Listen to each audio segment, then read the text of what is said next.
অন্যরা চারের ডান পাশে বা ডানে বামে রাস্তা বিভিন্ন জায়গায় অবস্থান নিচ্ছে, এদের পর্যবেক্ষণের মধ্যে রাখছে নিরাপত্তার জন্য। যখন পুলিশের সারা পাশে তখন জনগণের মধ্যে মিলে গেছে। তখন আমরা ওইটাকে কেন্দ্র করে একটা মামলা বাদীপক্ষ পল্লবী থানায় রুজু করে এবং আমরা জনগুরুত্ব বিবেচনা করে এই মামলাটা সউদ্যোগে ইবিআই ঢাকা মেট্রো উত্তর আমরা গ্রহণ করি। আমরা তখন কিন্তু জানি যে এই চক্রের আরও অনেক সদস্য রয়েছে এবং তাদেরকে গ্রেপ্তার না করতে পারলে এই মামলা নিষ্পত্তি করা যাবে। আমরা তাদেরকে ধরার জন্য এবং ট্রেস করার জন্য আরও পদক্ষেপ গ্রহণ করি। যেহেতু একজন গ্রেপ্তার হয়েছে, তারা একটু শঙ্কিত হয়েছে, আমাদের ধারণা হয়েছে যে তারা কার্যক্রম হয়তো বন্ধ করে দিছে, একটু সময় নিয়েছে। আমরা জুন মাসের কথা, এরপরে প্রায় 4 মাস চলে গেছে, আমরা আবার দেখলাম যে না, তারা আবারও, আমরা বিভিন্ন টেস্ট করতে পারছি বিভিন্ন টেকনোলজির মাধ্যমে যে তারা তাদের কার্যক্রম চালিয়ে যাচ্ছে।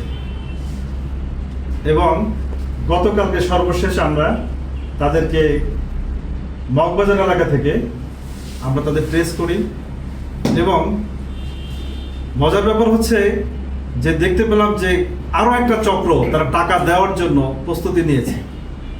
আমরা তাদেরকে গ্রেপ্তার করতে গিয়েছি, একই সময়ে গ্রেপ্তার করতে গিয়েছি অন্য পক্ষের বাদীপক্ষের মামলার বিষয় ভিত্তিতে, কিন্তু আমরা দেখলাম যে একই বিষয়ে একই ধরনের ঘটনায় আরও একটা পক্ষ প্রতারিত হয়ে তারা 70 লক্ষ টাকা দেওয়ার জন্য প্রস্তুতি নিয়েছে।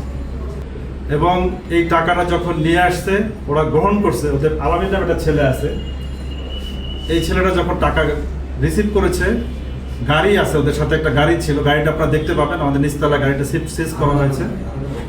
তো আমরা এই টাকা সহ আসামি সহ গ্রেপ্তার করি।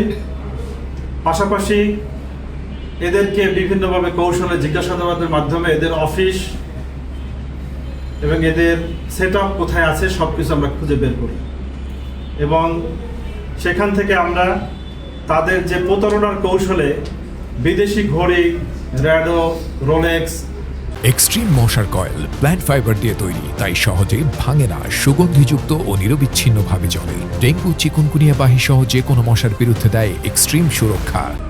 ওমেগা ইত্যাদি ঘড়ির আমরা কিছু স্যাম্পল পাই, যদিও এগুলা আমার কাছে মনে হয়েছে এগুলো 2 নম্বর ঘড়ি, অরিজিনাল না। এগুলো প্রতারিত করার জন্য, মানুষকে ভুল বোঝানোর জন্য অল্প টাকায় কিনে বাহারিভাবে সাজানো এবং দেখায় যে তারা বড় বিজনেস করতেছে। এই প্রতারক চক্রের মূল স্টাইলটাই হচ্ছে তারা অস্থায়ী ভিত্তিতে অফিস কাম বাসভবন ভাড়া করে, পত্রিকায় বিজ্ঞাপন দেয়, 1-2টা নাম্বার দিয়ে দেয় যোগাযোগের জন্য।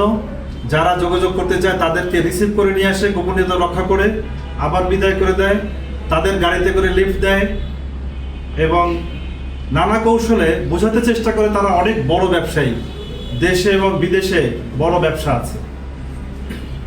এবং জনগণকে ভুল বুঝিয়ে, বিশেষ করে আমরা 2টা পক্ষের কথা টাকার ব্যাপারে আমরা শুনতে পেয়েছি যে তারা প্রত্যেকেই কোরআন শরীফ হাতে দিয়ে তাদের বিশ্বাস অর্জন করার চেষ্টা করেছে যে তারা একত্রে ব্যবসা করবে, কেউ কোনো মিস করবে না, কোনো রকমের ভুল ত্রুটি করবে না, কাউকে কেউ ঠকাবে না এবং তারা একত্রে তারা ব্যবসাটা করবে।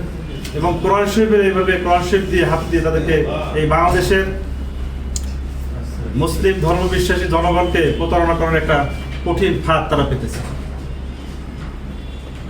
আমরা আমাদের অভিযানে 70 লক্ষ টাকা উদ্ধার করতে পেরেছি। তাদের একটা গাড়ি, কালো একটা মাইক্রো, এটা কোন ব্র্যান্ড? টয়োটা ব্র্যান্ডের একটা কালো বড় মাইক্রো, এটা আমরা উদ্ধার করতে পেরেছি। পাশাপাশি তাদের প্রতারণার হাতিয়ার হিসেবে ব্যবহৃত বিভিন্ন ঘড়ি আমরা উদ্ধার করেছি এবং তাদের টাকা ট্রানজ্যাকশন এর ব্যাপারে আমরা খোঁজখবর নিচ্ছি এবং কিছু পেপারস আমরা সংগ্রহ করতে পেরেছি।